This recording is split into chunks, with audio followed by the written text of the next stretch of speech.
Hello friends, இன்றைக்கி நம்ம video என்ன பார்க்க போகிறோம்னா 3 phase இண்டக்ஷன் மோட்டருடைய டைப்ஸ், அப்புறம் ஸ்டார்டர் பற்றி பார்க்க போகிறோம். இது பிகினர் லெவலருக்கு ரொம்ப யூஸ்ஃபுல்லாக இருக்கும். இந்த வீடியோ ஸ்கிப் பண்ணாமல் பாருங்கள். ஏன்னா நீங்கள் போகக்கூடிய இண்டஸ்ட்ரியல் அப்புறம் ஏதாச்சும் சின்ன ஸ்மால் ஸ்கேல் கம்பெனிலாம் போனீங்கன்னா கம்பல்சரி பேசிக் நாலேஜ் ஆஃப் மோட்டரை பற்றி கேள்வி கம்பல்சரி கேட்பாங்க. அதை பற்றி நம்ம ஓரளவுக்கு தெரிஞ்சு வச்சுன்னா நம்ம இன்டர்வியூவில் ஈஸியாக அட்டன் பண்ணலாம். அதெல்லாம் என்னென்ன டைப் ஆஃப் ஸ்டார்டர் இருக்குது, அதெல்லாம் ஏன் அந்த ஸ்டார்டர்லாம் யூஸ் பண்ணணும்னு சொல்லிட்டு இந்த வீடியோவில் கிளியராக பார்க்கலாம். இதுபோல் தியரிட்டிக்கல் வீடியோஸ் நம்ம வீக்லி ஒன்ஸ் இதுபோல் ஆல்டர்னேட்டர், அப்புறம் என்னென்ன டைப் ஆஃப் ஆல்டர்னேட்டர் இருக்குது, அப்புறம் மோட்ரு, அப்புறம் டிரான்ஸ்ஃபார்மர்ஸ்னு சொல்லிட்டு வேரியஸ் டாப்பிக்கில் நம்ம தியரிட்டிக்கலாக நம்ம வீக்லி ஒன்ஸ் இதுபோல் வீடியோஸ் பண்ணலாம்னு முடிவு பண்ணியிருக்கோம். இப்போ நம்ம பார்த்தீங்கன்னா 3 phase இண்டக்ஷன் மோட்டரில் 2 டைப் ஆஃப் மோட்டர் இருக்குது. ஒன்று பார்த்தீங்கன்னா ஸ்கூல் கேஜ் இண்டக்ஷன் மோட்டர், அப்புறம் ஸ்லிப் ரிங் இண்டக்ஷன் மோட்டர்னு சொல்லுவாங்க. ஸ்கூல் கேஜ் இண்டக்ஷன் மோட்டர் தான் அதிகமாக யூஸ் பண்ணுவாங்க. ஒரு 80-60% ஆஃப் மோட்டர் இண்டஸ்ட்ரியல், அப்புறம் நிறைய பம்பிங்லாம் பார்த்தீங்கன்னா இது போல் ஸ்கூல் கேஜ் இண்டக்ஷன் மோட்டர் தான் யூஸ் பண்ணுவாங்க. ஸ்லிப் ரிங் இண்டக்ஷன் மோட்டர்ன்றது அதிக டார்க், அதெல்லாம் நல்லா ட்விஸ்டிங் ஃபோர்ஸ் தேவைப்படக்கூடிய ஏரியாவெலாம் பார்த்தீங்கன்னா slip ring induction motor use பண்ணுவாங்க. அதோட ஸ்ட்ரக்சர்லாம் எப்படி இருக்குன்னு சொல்லிட்டு இந்த வீடியோட கிளியராக எக்ஸ்பிளைன் பண்ணுறேன். நான் ஆல்ரெடி சொன்ன மாதிரி 2 டைப் ஆஃப் 3 phase இண்டக்ஷன் மோட்டரோட கன்ஸ்ட்ரக்ஷன் இருக்குது. ஒன்று ஸ்கூல் கேஜ் இண்டக்ஷன் மோட்டர், இன்னொன்று ஸ்லிப் ரிங் இண்டக்ஷன் மோட்டர். நம்ம சிங்கிள் பேஸ்லாம் நம்ம அடுத்த வீடியோவில் பண்ணலாம். அது ஒரு பெரிய டாபிக். அதனால் நம்ம சிங்கிள் பேஸில் அடுத்து தான் கிளியராக எக்ஸ்பிளைன் பண்ணுறேன். இதுதான் நம்மளுடைய ஸ்கூல் கேஜ் இண்டக்ஷன் மோட்டருடைய பேசிக் ஸ்ட்ரக்சரு. இப்படி தான் நம்மளுடைய மோட்டருடைய ஸ்ட்ரக்சர்லாம் இருக்கும். அதெல்லாம் நான் ஆல்ரெடி ப்ரீவியஸாக ஒரு வீடியோ போட்டிருந்தேன், இன்டர்னலாக உள்ள எப்படி இருக்குன்னு சொல்லிட்டு. இந்த ஸ்கூல் கேஜ் இண்டக்ஷன் மோட்டரில் ஒரு ஃபியூச்சர் என்னென்னு பார்த்தீங்கன்னா, இதுக்கு ரோட்டருக்கு தனியாக எந்த ஒரு அடிஷ்னல் சப்ளையும் கொடுக்க மாட்டாங்க. இந்த ஒரு மோட்டருடைய ஃபியூச்சர் இதுதான். ஸ்கூல் கேஜில் இது எலக்ட்ரோமேக்னெட்டாக ஆக்ட் ஆகி இஎம்எஃப் கிரியேட் ஆகி நமக்கு RMF rotating magnetic field create ஆகி நமக்கு ரோட்டர் ரொட்டேட் ஆகும். எந்த ஒரு எக்ஸ்டர்னல் சப்ளையும் சோர்ஸுமே தர தேவையில்லை. அதிலே நாங்கள் ஆல்ரெடி கொடுத்துருக்கோம் டெஃபினிஷன்ஸ்லாம், அதெல்லாம் படித்து பாருங்கள். இதுதான் பிசிக்கல் ஸ்ட்ரக்சரு. உள்ளே ஸ்டாட்டர் வைண்டிங் இருக்கும், அதில் முதல்ல ரோட்டர் இருக்கும். ரோட்டர் என்ன பண்ணியிருப்பாங்கன்னா உங்களுக்கு இதுதான் நம்மளுடைய ஸ்கூல் கேஜ் இண்டக்ஷன் மோட்டருடைய ரோட்டர். இது உங்களுக்கு இதுவாக காமிச்சிருக்கோம் ஒரு கிராஃபிக்கலாக. என்ன பண்ணியிருப்பாங்கன்னா எப்படி நமக்கு அதில் இஎம்எஃப்லாம் கிரியேட் ஆகுது, ஒரு பார் மாதிரி இருக்குது பார்க்குறதுக்கு. பட் எப்படி கிரியேட் ஆகுதுன்னு பார்த்தீங்கன்னா, அது உள்ளே என்ன பண்ணியிருப்பாங்க, ரோட்டரோட டிசைனு இது போல் அலுமினியம் அல்லது காப்பர் ரிங்கு நமக்கு எண்டில் ஷார்ட் பண்ணியிருப்பாங்க ரோட்டரில். இது உங்களுக்கு இப்படி தான் ட்ராயிங்கில் பார்த்தா உங்களுக்கு தெரியும். எண்ட் ரிங்னு சொல்லுவாங்க. என்ன பண்ணுவாங்கன்னா மொத்தமாக இது போல் லிங்க் பண்ணி நம்மளுடைய ரோட்டர் டிசைன் பண்ணுவாங்க, ரோட்டர் பார். அதெல்லாம் கொஞ்சம் ஸ்லைடாக இந்த ஸ்கியூடு ஷேப்பில் பண்ணுவாங்க. அந்த அன்டிங் எஃபெக்ட், அப்புறம் டேம்பிங் சொல்லுவாங்க. அதுபோல் சம் டெக்னிக்கல் எஃபெக்ட்ஸ்லாம் மோட்டரால் அஃபெக்ட் ஆகக்கூடாதுன்னு சொல்லிட்டு ஒரு டிசைன் இப்படி தான் பண்ணுவாங்க. இதில் எந்த ஒரு எக்ஸ்டர்னல் சப்ளையுமே கொடுக்க மாட்டாங்க இந்த ஸ்கூல் கேஜ் இண்டக்ஷன் மோட்டரில். ஆனால் என்ன பண்ணியிருப்பாங்கன்னா, நம்மளுடைய ரோட்டர் வைண்டிங் ரோட்டர் இருக்குது பார்த்தீங்கன்னா, அதோட எண்டு எண்ட் ரிங் சொல்லுவாங்க. உங்களுக்கு நான் ஃபிசிக்கலாக பார்த்தா உங்களுக்கு புரியும். இங்கே பாருங்கள், இது ஃபுல்லாகவே இந்த காப்பர் அலுமினியம் பாரு என்ன பண்ணியிருப்பாங்கன்னா மோட்டர் உள்ளே ஃபுல்லாகவே லிங்க் பண்ணியிருப்பாங்க. ஃபுல்லாகவே ஜாயிண்ட் ஆகிருக்கும். இப்படி தான் நம்மளுடைய ரோட்டர் ஸ்ட்ரக்சர் இருக்கும் ஃபிசிக்கலாக பார்த்தீங்கன்னா. அதெல்லாம் ஒரு பேரிங் இருக்கும், அதெல்லாம் இன்னர் பேரிங், அவுட்டர் பேரிங் கொடுத்துருப்பாங்க ஒரு மோட்டருக்குள்ளே. ஆனால் எந்த ஒரு எலக்ட்ரிக்கல் கான்டாக்ட்டுமே இந்த ரோட்டருக்கு இருக்காது. மேக்னெட்டிக் ஃப்ளக்ஸால் தான் நம்ம ஆர்எம்எஃப் கிரியேட் ஆகுது. இதுதான் அதோட ஸ்ட்ரக்சர். இதுதான் அந்த எண்ட்ரிங் சொல்லுவாங்க. நம்மளுடைய ரோட்டரில் பார்த்திங்கன்னா நிறைய எண்ட்ரிங் இப்படி தான் கொடுத்துருப்பாங்க. நிறைய பேருக்கு எப்படி அது ஃப்ளக்ஸ் கிரியேட் ஆகுது டவுட்டாக இருக்கும். பட் என்ன பண்ணுவாங்கன்னா, உள்ள இன்டர்னலாக ஸ்டாம்பிங் பண்ணி ஃபுல்லாகவே ஷார்ட் பண்ணியிருப்பாங்க. இது எப்படி சொல்கிறதுனா ஃபுல்லாக வைண்டிங் ஷார்ட் பண்ணி நமக்கு மேக்னெட்டிக் ஃப்ளக்ஸ் உள்ளே போய் கட் பண்ணி நமக்கு ஆர்எம்எஃப் கிரியேட் ஆகுது. இதுதான் பேசிக் பிரின்சிபல். இன்னொரு மோட்டர் என்னென்னு பார்த்தீங்கன்னா ஸ்லிப் ரிங் இண்டக்ஷன் மோட்டர். இந்த ஸ்லிப் ரிங் இண்டக்ஷன் மோட்டர் ஒரு டிஃப்ரெண்ட் என்னென்னு பார்த்தீங்கன்னா, நமக்கு இந்த ரோட்டர் வைண்டிங்கே தனியாக வைண்டிங் பண்ணியிருப்பாங்க. அது இல்லாமல் தனியாக எக்ஸ்டர்னல் ஸ்லிப் ரிங்ஸ் மூலமா 3 phase சப்ளையை கொடுத்து ரோட்டருடைய வேகத்தை கண்ட்ரோல் பண்ணுவாங்க. இது ஒரு டைப் ஆஃப் மோட்டர். இதுவும் நிறைய இடத்துல யூஸ் பண்ணுறாங்க. நாங்கள் ஒர்க் பண்ண இடத்துலேயே நிறைய இடத்துல யூஸ் பண்ணியிருக்காங்க. ஒரு ஹை டார்க் தேவைப்படுறதுலாம் இந்த ஸ்லிப் ரிங் இண்டக்ஷன் மோட்டர்லாம் யூஸ் பண்ணுவாங்க. இதில் போட்டிருக்க அப்ளிகேஷன்லாம் பார்த்தா உங்களுக்கு கிளியராக புரியும். ஹைட் ஸ்டார்டிங் டார்க்கு, அதெல்லாம் க்ரேனு, எலிவேட்டர், அதுபோல் ஏரியாலாம் ஸ்பீட் கண்ட்ரோலுக்குலாம் இந்த type of slip ring induction motor use பண்ணுவாங்க.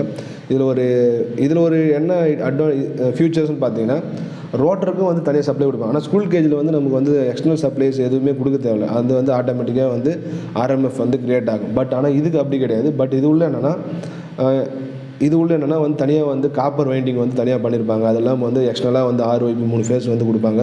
ஸ்டாட்டர் வைண்டிங் கொடுப்பாங்க, வந்து ரோட்டரும் கொடுப்பாங்க ஸ்லிப் ரிங் இண்டக்ஷன் மோட்டரில். பட் நம்மளுடைய ஸ்குரில் கேஜ் இண்டக்ஷன் மோட்டருக்கு வந்து எந்த ஒரு எக்ஸ்டர்னல் சப்ளையுமே இருக்காது. இது எப்படி ரொட்டேஷன் ஆர்எம்எஃப் வந்து கிரியேட் ஆகுதுன்னு பார்த்தீங்கன்னா, இங்கே ஷார்ட் பண்ணியிருக்கக்கூடிய இந்த அலுமினியம் அல்லது வந்து காப்பர் ரிங்கால் தான் வந்து நமக்கு வந்து ஆர்எம்எஃபே வந்து கிரியேட் ஆகுது. இப்போ அது எப்படின்னு சொல்லிட்டு நான் ஸ்டார்டர் பற்றி எக்ஸ்பிளைன் பண்ணது உங்களுக்கு கிளியராக புரியும்.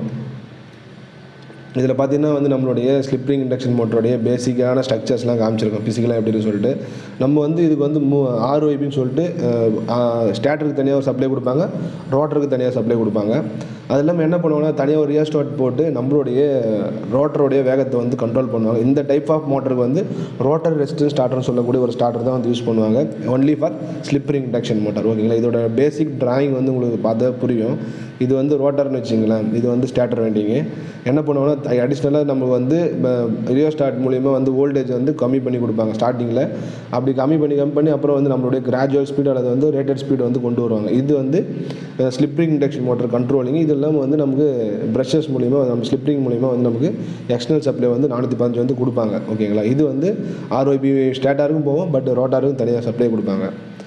இதோடைய இன்டர்னல் ஸ்ட்ரக்சர்லாம் வந்து இப்படி தான் கொடுத்துருப்பாங்க. நம்மளுடைய ஆக்சுவலாக வந்து இது ஸ்பெஷல் மோட்ரு, மோஸ்ட்லி வந்து இது ரேராக தான் யூஸ் பண்ணுவாங்க. அது இல்லாமல் வந்து இப்போ நிறைய கன்வென்ஷனல் மோட்டர்லாம் நிறைய வந்துருச்சு.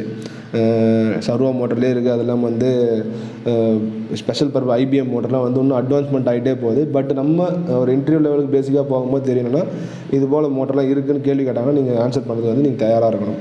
ஓகேங்களா, இது போல் வந்து தனியாக ரிங்கு இருக்கும். அந்த ரிங்கு மேலே வந்து தனியாக வந்து அந்த 3 லெக்கு மாதிரி இருக்கும், அது வந்து டச் ஆகிட்டு இருக்கும். அது என்ன பண்ணால் 3 அங்கே உள்ளே இருக்கக்கூடிய காப்பர் வைண்டிங் வந்து டிசைன் பண்ணியிருப்பாங்க ஆர்ஒய்பின்னு சொல்லிட்டு அந்த ரோட்டருக்குள்ளே. அந்த வைண்டிங் சப்ளை போட்டு இந்த மேக்னெட்டிக் ஃப்ளக்ஸால் வந்து நமக்கு வந்து ரொட்டேஷன் கிடைக்கும். இது ஒரு type of slip ring induction motor. இப்போ நம்ம பார்க்க போகிறது என்னென்னு பார்த்தீங்கன்னா வந்து 3 ஃபேஸ் இண்டக்ஷன் மோட்டர் ஸ்டார்ட் பண்ணுறதுக்கு ஏன் வந்து ஸ்டார்டர் யூஸ் பண்ணணும்னு சொல்லிட்டு இந்த வீடியோ கிளியராக பார்க்கலாம். நம்மளுடைய இண்டக்ஷன் மோட்டர் ஆல்ரெடி நான் எக்ஸ்பிளைன் பண்ணது 2 டைப் ஆஃப் மோட்டர் இருக்குது. ஒன்று வந்து ஸ்குரில் கேஜ், அப்புறம் வந்து ஸ்லிப் ரிங் இண்டக்ஷன் மோட்ரு. அதோடைய மோட்டருடைய ஸ்டார்டிங் கரண்ட் வந்து எப்பவுமே வந்து 6 to 8 டைம்ஸ் வந்து அதிகமாக இருக்கும். ஏன்னு சொல்லிட்டு இந்த வீடியோ கிளியராக பார்க்கலாம்.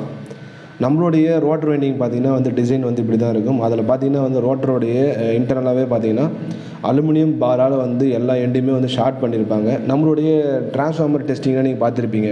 ப்ரைமரியில் கரண்ட் கொடுத்து செகண்டரி ஷார்ட் சர்க்யூட் டெஸ்ட் பண்ணுவாங்க பார்த்தீங்கன்னா. அப்போ என்ன ஆகணும், நமக்கு அதிகமாக கரண்ட் போகணும். அதே கான்செப்ட் தான் இது. ஃபுல்லாகவே வந்து ஷார்ட் சர்க்யூட் இருக்கிறதுனால என்ன ஆகும், நமக்கு வந்து ஸ்டார்டிங்கில் எப்பயுமே வந்து அதிகமான கரண்ட் போகும். அது இல்லாமல் இன்னொரு ரீசன் என்னென்னு பார்த்தீங்கன்னா வந்து மோட்டர் ஸ்டார்ட் பண்ணும்போது வந்து அதோடைய ரோட்டருடைய பேக் இஎம்எஃப் சொல்லுவாங்க. இங்கே பார்த்தீங்கன்னா இந்த ஃபார்முலா கொடுத்துருக்கேன். Armature current equal to V minus நம்மளுடைய back EMF divided by rotor resistance. ஓகேங்களா, அதை பொறுத்து தான் வந்து நம்மளுடைய ஆர்மேச்சர் கரண்ட் வந்து இருக்கும். சப்போஸ் ஃபஸ்ட்டு ஸ்டார்டிங்கில் வந்து நம்மளுடைய பேக் இஎம்எஃப் வந்து 0வாக இருக்கும்போது என்ன ஆகும், நமக்கு வந்து அதிகமான கரண்ட் வந்து போகும். அது ஒரு ரீசன். இந்த 2 ரீசனால தான் என்ன பண்ணுவாங்கன்னா வந்து ஸ்டார்டர் போட்டு நம்மளுடைய வோல்டேஜ் கண்ட்ரோல் பண்ணி நமக்கு வந்து மோட்டர் வந்து ஸ்டார்ட் பண்ணுவாங்க. இந்த ஃபார்முலா நீங்கள் பேசிக்காக பாருங்கள் எப்படி வந்து நமக்கு வந்து அப்ளை ஆகுதுன்னு சொல்லிட்டு உங்களுக்கு கிளியராக புரியும். ஃபஸ்ட்டு ரீசன் என்னென்னு பார்த்தீங்கன்னா வந்து நம்மளுடைய ரோட்டருடைய இந்த அலுமினியம் பார் எல்லாமே ஷார்ட் சர்க்யூட்டாக வந்து லிங்க் பண்ணியிருப்பாங்க. அதனால் வந்து கரண்ட் அதிகமாக இருக்கும். ரெண்டாவது ரீசன் என்னென்னு பார்த்தீங்கன்னா ஆர்மேச்சர் கரண்ட் வந்து ஈக்குவல் டு இதான் ஃபார்முலா. அப்போ என்ன ஆகும், நமக்கு வந்து பேக் இஎம்எஃப்ன்றது வந்து 0வாக இருக்கும். ரோட்டருடைய பேக் இஎம்எஃப் வந்து நார்மலாக ரொட்டேஷன் ஆகும்போது அதிகமாக இருக்கும். பட் நார்மல் ஸ்டார்டிங்கில் வந்து 0வாக இருக்கும். அப்போ என்ன ஆகுதுன்னா நமக்கு வந்து ஆர்மேச்சர் வந்து கரண்ட் வந்து அதிகமாகுது. அதனால் என்ன பண்ணுறாங்கன்னா நமக்கு வந்து ஸ்டார்டர்ஸ்லாம் யூஸ் பண்ணி நமக்கு வந்து நம்மளோட ஸ்டார்டிங் கரண்ட் வந்து லிமிட் பண்ணி தான் வந்து மோட்டர் வந்து ஸ்டார்ட் பண்ணுறாங்க. இதெல்லாம் வந்து நான் உங்களுக்கு வந்து டிஸ்கிரிப்ஷனில் வெப்சைட்டில் லிங்க் கொடுக்குறேன். இதெல்லாம் போய் நீங்கள் படித்து பாருங்கள். பட் நான் ஸ்டேட்மெண்ட்டாக சொல்கிறத விட இது நம்மக்கிட்ட வந்து டிஃப்ரெண்ட் டைப் ஆஃப் ஸ்டார்டர் இருக்குது. ஒன்று பார்த்திங்கன்னா வந்து டிஓஎல் ஸ்டார்டர். இது வந்து 5 ஹெச்பிக்கு இருக்கக்கூடிய மோட்டருக்கு மட்டும்தான் வந்து இந்த ஸ்டார்டர் யூஸ் பண்ணணும். அதோட அதிகமாக போகும்போது வந்து ஆட்டோ டிரான்ஸ்ஃபார்மர் ஸ்டார்டர் இருக்குது. அது வந்து ஸ்டார் டெல்டா ஸ்டார்டர் இருக்குது. அது இல்லாமல் வந்து ரோட்டார் ரெசிஸ்டன்ஸ் ஸ்டார்டர் வந்து எதுக்கு யூஸ் பண்ணாங்கன்னு நான் ஆல்ரெடி சொல்லியிருக்கேன். ஸ்லிப் ரிங் இண்டக்ஷன் மோட்டருக்கு மட்டும்தான் யூஸ் பண்ணுவாங்க. அது இல்லாமல் இப்போ வந்து சாஃப்ட் ஸ்டார்டர், அது இல்லாமல் வந்து வேரியபிள் ஃப்ரீக்வன்சி டிரைவ்னு சொல்லிட்டு நிறைய அட்வான்ஸ்டு டைப் ஆஃப் ஸ்டார்டர்லாம் வந்துச்சு. இந்த வேரியபிள் ஃப்ரீக்வன்சி டிரைவில் வந்து நிறைய ஃபியூச்சர்ஸ் இருக்குது. ப்ரொடக்ஷன் சிஸ்டம்ஸு, ஆர்பிஎம் கண்ட்ரோல், அப்புறம் வேரியபிள் ஸ்பீடில் வந்து நம்ம அச்சீவ் பண்ணலாம். இதெல்லாம் வந்து ஃப்ரீக்வன்சி வேரி பண்ணி நம்மளுடைய மோட்டரோடைய வேகத்தை வந்து கண்ட்ரோல் பண்ணுவாங்க. ஸ்டார்டிங் கரண்ட் வந்து லிமிட் பண்ணுவாங்க. இதெல்லாம் வந்து உங்களுக்கு பேசிக்காக தெரியும். இதோடைய பேசிக் டிராயிங் வந்து நான் உங்களுக்கு காமிச்சிருக்கேன். இது வந்து ஸ்டார் டெல்டாக்கான ஒரு கான்டாக்டருக்கான ஒரு பேசிக் டிராயிங். இது வந்து rotor resistance slip ring induction motor start பண்ண தேவையான ஒரு பேசிக் டிராயிங்கு. இது வந்து ஹை ஸ்டார்டிங் டார்க் தேவைப்படக்கூடிய இடத்துல மட்டும்தான் இந்த டைப் ஆஃப் மோட்டர்லாம் வந்து யூஸ் பண்ணுவாங்க.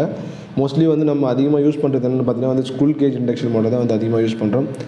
இதனால் வந்து நம்ம இப்போ வந்து ஓரளவுக்கு வந்து பேசிக்காக வந்து உங்களுக்கு என்னென்ன டைப் ஆஃப் ஸ்டார்டர் இருக்குது, எதுக்கு யூஸ் பண்ணணும்னு சொல்லிட்டு ஒரு பேசிக் நாலேஜ் இருந்திருக்கும். அது இல்லாமல் வந்து ஏன் வந்து நம்ம ஸ்டார்டர் யூஸ் பண்ணுறோன்னு சொல்லிட்டு உங்களுக்கு வந்து கிளியராக புரிஞ்சிருக்கும்.